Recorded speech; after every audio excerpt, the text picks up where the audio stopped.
کل ہم نے غسل کی شرعی حیثیت کے حوالے سے ذکر کیا تھا، جو کہ مکمل ہو گیا تھا ہمارا، کہ غسل کس جگہ پہ فرض یا واجب ہوتا ہے اس حوالے سے، اسی طرح سنت غسل کس جگہ پہ ہوتا ہے اور مستحب کس جگہ پہ ہوتا ہے۔ تو یہ الحمدللہ ہم نے قرآن و حدیث کی روشنی میں ذکر کیا۔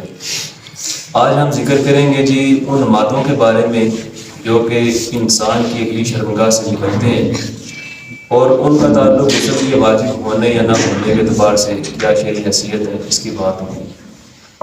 تو یہ بات ویسے ترتیباً آپ ذہن نشین کر لیجیے کہ جو اگلی شرمگاہ سے نکلنے والے مادے ہیں ان میں جو پہلا مادہ ہے وہ منی ہے۔ کیا ہے جی؟ منی۔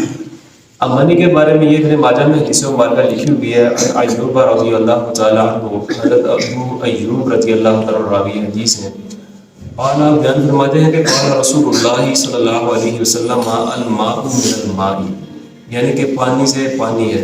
اس کا مطلب کیا ہے کہ جب انزال ہو جائے، منی نکل جائے تو غسل واجب ہے۔ ٹھیک ہے، تو پتہ چلا کہ منی بھی ایک غسل کے وجوب کا سبب بھی ہے، اور ایک وہ مادہ ہے جو اگلی شرمگاہ سے نکلتا ہے۔ اور اس کی ایک اور مثال سنن ترمذی میں حدیث مبارکہ لکھی ہوئی ہے، ابن ماجہ میں موجود ہے، ابو داؤد شریف میں حدیث مبارکہ لکھی ہوئی ہے کہ حضرت عائشہ صدیقہ رضی اللہ تعالیٰ عنہا راویہ ہیں۔ آپ بیان فرماتی ہیں کہ حضور نبی مکرم صلی اللہ علیہ وآلہ وسلم نے ارشاد فرمایا کہ اگر تم تری دیکھو، احتلام یاد نہ ہو تو غسل واجب ہے۔ یعنی کہ ایک ایسا بندہ، ظاہر سی بات احتلام کا تعلق سوئے ہوئے بندے کے ساتھ ہے، ٹھیک ہے، کوئی شیطانی وسوسہ اسے آتا ہے جس کا سبب اس کا ظاہر ہو جاتا ہے، لیکن اسے یاد نہیں ہے، پھر بھی اس کے آثار جو تھے وہ تو سامنے آ گئے، تب بھی اس کو غسل واجب ہو جائے گا۔ اور دوسرا کہ ایسا بندہ جس کو یاد تو ہے احتلام ہوا ہے، ایسا خواب میں نے کوئی دیکھا ہے، لیکن اس بندے کے اس کے آثار جو تھے وہ اس کے جسم پر یا کپڑوں پہ ظاہر نہیں ہوئے ہیں، تو پھر حضور صلی اللہ علیہ وسلم نے ارشاد فرمایا کہ اس پہ غسل واجب نہیں۔ اب دوسری بات پھر ساتھ ہی حضرت ام سلیم رضی اللہ تعالیٰ عنہا، جو کہ حضرت انس رضی اللہ عنہ کی والدہ ہیں، آپ نے سوال کیا کہ یا رسول اللہ صلی اللہ علیہ وسلم اگر عورت اس کو دیکھے، یعنی کہ احتلام کے بارے میں سوال کیا، اگر عورت اسے دیکھے تو آپ صلی اللہ علیہ وسلم نے ارشاد فرمایا کہ عورتیں بھی اس معاملے میں مردوں کے طرح ہیں، یعنی جیسے مردوں کو احتلام ہوتا ہے اسی طرح عورتوں کو بھی احتلام ہوتا ہے۔ تو منی کا تعلق دونوں کے ساتھ ہے، یعنی یہ بات بتانا مقصد یہ ہے کہ منی کا تعلق صرف مرد کے ساتھ نہیں بلکہ عورتیں بھی اس میں شامل ہیں۔ اور اسی طرح دوسرا جو مادہ ہے وہ مزی ہے، اس میں بھی یہ ابن ماجہ کی حدیث مبارکہ ہے۔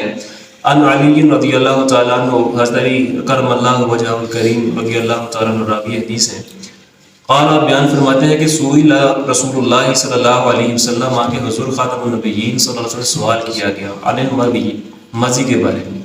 کس کے بارے میں جی؟ مزی، کیونکہ یہ نام آپ کے ذہن میں ہوں گے تو احکامات آپ کو پتہ ہوں گے کہ کس کے بارے میں کیا حکم ہے۔ اگر ہمارا کوئی ایک مسئلہ رہ گیا جس کو ہم ہلکا اپنی نظر میں سمجھ رہے ہوتے ہیں، ویسے ہم نے بچوں کو اگر سائنس پڑھانی ہو، بایو وغیرہ، اس میں ہمیں جھجک شرم نہیں آتی ہے، وہاں پہ آپ کو ہر ایک طرح کا مسئلہ بتایا جائے گا، وہ پھر پوری تصویریں ڈایاگرام اس کے اوپر پڑی ہوتی ہیں، پھر ایک ایک چیز کو بتا رہے ہوتے ہیں جناب یہ چیز یہ ہے یہ ہے۔ جب ہم اسلام کے بارے میں سیکھ رہے ہوتے ہیں، ٹھیک ہے، تب ہمارے ذہن تنگ ہو جاتے ہیں، حالانکہ اس کی بنیاد ہماری آخرت پہ ہوتی ہے کہ اگر ہمارا کوئی ایک مسئلہ رہے گا تو ہماری نماز، ہمارا قرآن پڑھنا قابل قبول نہیں ہوگا۔ تو اس لیے شرم نہیں، مسئلے میں خیال ہے۔ تو یہ دوسرا مادہ ہے جس کے بارے میں سوال کیا گیا کہ مزی کے بارے میں، تو فقال، تو رسول اللہ صلی اللہ علیہ وسلم ارشاد فرمایا کہ فیہ الوضوء، اس میں صرف وضو ہے، یعنی کہ غسل نہیں ہے۔ وفی المنی الغسل، اور جو منی ہے اس میں غسل ہے، ٹھیک ہے۔ اب یہ دو چیزیں ہمیں سمجھ میں آ گئی، مزی اور منی کے حوالے سے، کہ اگلی شرمگاہ سے نکلتی ہیں، ٹھیک ہے، اور جو مزی ہے اس کا تعلق وضو کے ساتھ ہے لیکن غسل کے ساتھ نہیں۔ اسی طرح پیشاب کے بارے میں حضور نبی مکرم صلی اللہ علیہ وسلم کا ارشاد ہے۔ اب یہ حدیث مبارکہ بھی ابن ماجہ میں حدیث مبارکہ لکھی ہوئی ہے کہ حضرت عائشہ صدیقہ رضی اللہ تعالیٰ راویہ ہیں، آپ یہاں فرماتی ہیں کہ حضور نبی مکرم صلی اللہ علیہ وآلہ وسلم پیشاب کرنے کی غرض سے آپ تشریف لے گئے، تو حضرت عمر رضی اللہ تعالیٰ عنہ آپ کے پیچھے پیچھے پانی لے کے تشریف لے گئے۔ تو پھر نبی مکرم صلی اللہ علیہ وآلہ وسلم نے ان سے پوچھا کہ عمر یہ کیا ہے؟ تو انہوں نے عرض کی کہ یا رسول اللہ صلی اللہ علیہ وسلم یہ پانی ہے۔ تو پھر حضور نبی مکرم صلی اللہ علیہ وسلم ارشاد فرمائے کہ مجھ پہ یہ چیز لازم نہیں کی گئی، واجب نہیں کی گئی کہ میں جب بھی پیشاب کروں اس کے بعد وضو کروں، میرے اوپر وضو کرنا ضروری نہیں. تو پتہ چلا کہ اگر کوئی بندہ پیشاب وغیرہ کرتا ہے تو اس کے بعد صرف کیا ہے, اگر نماز پڑھنی اس کے لیے تو اللہ نماز قرآن میں فرمایا کہ اگر تم نے نماز پڑھنے اٹھو تو دھو اپنے چہروں کو, ٹھیک ہے, اذا قمتم الی الصلاۃ فاغسلوا وجوہکم, ٹھیک ہے. آگے پوری آیت ذکر کی گئی ہے, پورے فرائض جو 4 وضو کے ہیں اس میں ذکر کر دیے گئے ہیں. لیکن اگر ویسے کسی بندے کو حاجت آ گئی ہے, ٹھیک ہے, اس کے بعد اگر وہ بندہ وضو نہیں کرتا تو اس پہ واجب نہیں ہے بندہ وضو کرے. اگر وضو واجب نہیں تو غسل کیسے واجب ہو سکتے ہیں, ٹھیک ہے. تو یہ 3 چیزیں ہوگی, ایک منی, دوسرا مزی, تیسرا پیشاب. اب ایک بیماری وہ ہے جو کہ مردوں کے ساتھ خاص ہے, مغل نظام اس کا ذکر کیا گیا ہے. فقہ کی کتاب بڑی مستند درس نظامی میں پڑھائی جاتی ہے یہ کتاب. یہ ایک ایسی بیماری کہ جب بندہ پیشاب کرنے سے پہلے یا پیشاب کرنے کے بعد 2-4 موٹے سفید قطرے آ جاتے ہیں, ٹھیک ہے.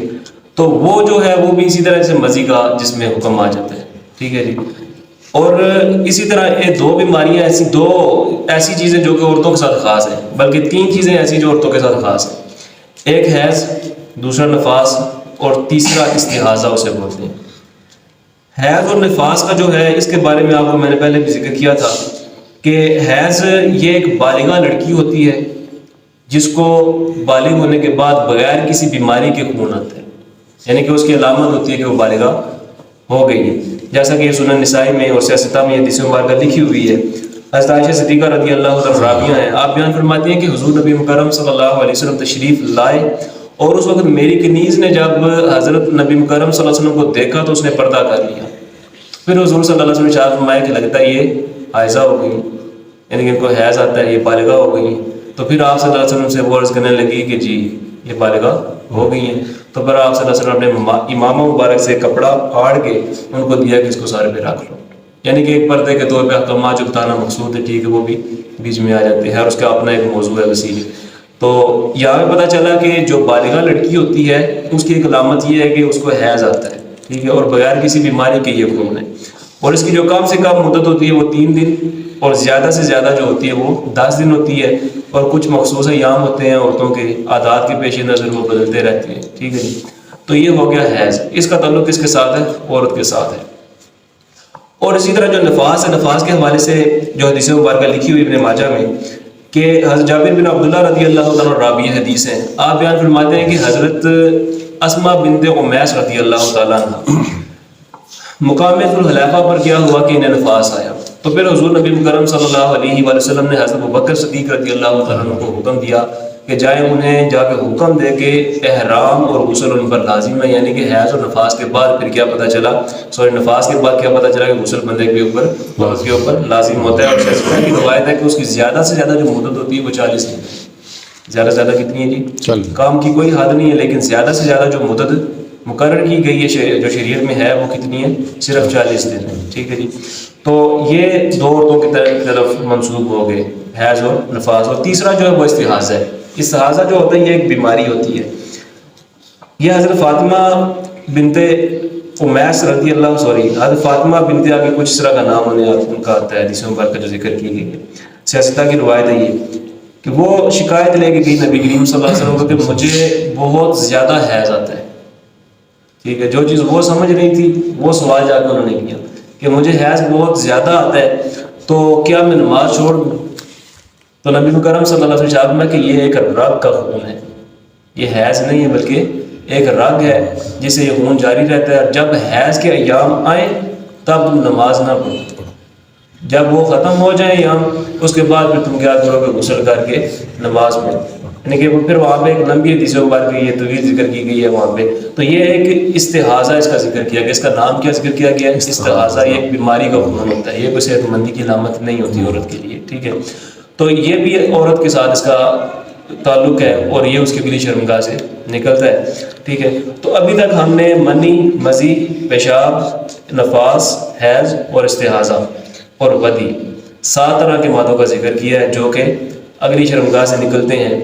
اور اسی طرح کوئی بندہ پخانہ وغیرہ کرتا ہے, ٹھیک ہے, اس کے ساتھ بھی غسل وغیرہ واجب نہیں ہوتا ہے. اس کے ساتھ سیاستہ کی بہت ساری حدیثیں پھر بھی دلالت کرتی ہیں. اب جو میں نے پیشاب کے حوالے سے ذکر کیا تھا, اب بعض لوگ ایسے ہوتے ہیں جو کہ پیشاب کے قطروں سے کوئی اپنے آپ کو محفوظ نہیں رکھتے ہیں, لاپرواہی کرتے ہیں. یا تو پہلے وہ انتظار کرتے رہتے ہیں جب غالب آ جاتا ہے ٹھیک ہے تو پھر جناب کنڈی لگانے سے پہلے شروعات نیچے ہو، حالانکہ یہ بھی طریقہ غلط ہے۔ ورنہ یہ چاہیے کہ جب بندہ وہ سیٹ پہ بیٹھتا ہے ٹھیک ہے تو ساتھ میں ایک حیا کے پیش نظر ٹھیک ہے بندے کو پھر اپنے کپڑے نیچے کرنے چاہیے ٹھیک ہے۔ تو کہنے کا مقصد یہ ہے کہ اس وقت پھر جلدی میں اگر بندہ ایسا کام کرے، خاص طور پہ جو بچے بیٹھے ہوئے ہیں ان کے لیے یہ خاص طور پہ مسئلہ ہے ٹھیک ہے، کہ ان کا جہاں پہ جب دل کرتا ہے کھڑے ہو کے کر لیا ٹھیک ہے۔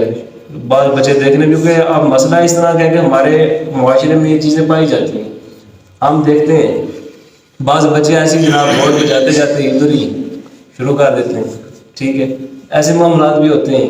تو یہ کیا ہے کہ ایسے وہ کپڑے بھی اپنے بیچ کر لیتے ہیں، پھر وہ بچے جو کہ تازہ تازہ بالغ ہوئے ہوتے ہیں 12-13 سال ان کی عمر ہوتی ہے ٹھیک ہے، ان کے لیے خاص طور پہ۔ لیکن مسئلہ یہ ہے کہ یہ جو مسائل طہارت کے حوالے سے سیکھنے ہیں یہ تو بالغ ہونے سے پہلے سیکھنے ہیں۔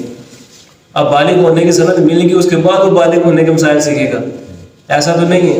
تو یہ علم ہونا اس کو پہلے پتہ ہونا چاہیے کہ میں نے آگے میرے سے معاملہ پیش آ سکتا ہے، میں نے زندگی گزارنی ہے، اس کے کیا احکامات ہیں، تو یہ بالغ ہونے سے پہلے انہیں پتہ ہونا چاہیے۔ اور یہ بخاری شریف کے حدیث مبارکہ ہے، حضرت ابو ہریرہ رضی اللہ تعالیٰ راوی حدیث آپ بیان فرماتے ہیں کہ حضور نبی مکرم صلی اللہ علیہ وسلم مدینہ یا مکہ کے باغات میں سے، وہاں پہ الفاظ استعمال کیے گئے، مدینہ یا مکہ کے باغات میں سے گزر رہے تھے اور آپ نے وہاں پہ دیکھا کہ 2 قبروں میں سے آپ صلی اللہ علیہ وسلم کو رونے کی آوازیں آ رہی تھی۔ تو پھر آپ صلی اللہ علیہ وسلم نے کیا کیا کہ وہاں پہ 2 ٹہنیاں منگوائیں، ایک کو ایک کی قبر پہ گاڑ دیا، دوسری کو دوسری کی قبر پہ گاڑ دیا۔ پھر صحابہ نے عرض کی یا رسول اللہ صلی اللہ علیہ وسلم آپ نے یہ عمل فرمایا، اس کی وجہ کیا ہے؟ تو آپ صلی اللہ علیہ وسلم ارشاد میں کہ ان دونوں کے اوپر عذاب ہو رہا تھا اور اس کی بڑی وجہ نہیں تھی، یعنی کہ اگر اس سے بچنا چاہتے وہ بچ سکتے تھے، اپنے آپ کو محفوظ رکھ سکتے تھے۔ تو وہ جو وجہ بتائیں کہ ایک یہ تھا کہ وہ پیشاب سے حفاظت نہیں تھے کرتے، پیشاب کے قطروں سے اپنے آپ کو محفوظ نہیں تھے رکھتے، اور دوسری جو وجہ تھی وہ غیبت کیا کرتے تھے، لوگوں کے بارے میں برائیاں کیا کرتے تھے ٹھیک ہے۔ خیر یہ ایک الگ موضوع انشاءاللہ ہم غیبت کے بارے میں، چونکہ ہمارے معاشرے میں بڑی ایک عام چیز ہو چکی ہے یہ بھی، اس کے اوپر ہم انشاءاللہ پھر نیکسٹ کریں گے بیان اس کے اوپر ٹھیک ہے۔ تو ابھی تک کا جو خلاصہ کلام ہم نے جو سمجھ لیا ہے وہ ایک تو یہ پتہ چلا کل تک کہ ہم نے غسل کا شرعی حکم کیا ہے، غسل کدھر کدھر کرنا، کس کس مقام پہ کرنا، اسلام نے کیا حکم جاری کیا۔ پھر اس کے بعد ابھی یہ بات پتہ چلی جی کون سا مادہ ایسا ہے جس میں غسل واجب ہو جاتا ہے، کون سا ایسا جس میں غسل واجب نہیں ہوتا ہے ٹھیک ہے جی۔ اور یہ باتیں جو ہے یہ ہمیشہ ذہن میں رکھنے والی ہیں، اور امید ہے کہ بات سمجھ آ گئی ہوگا۔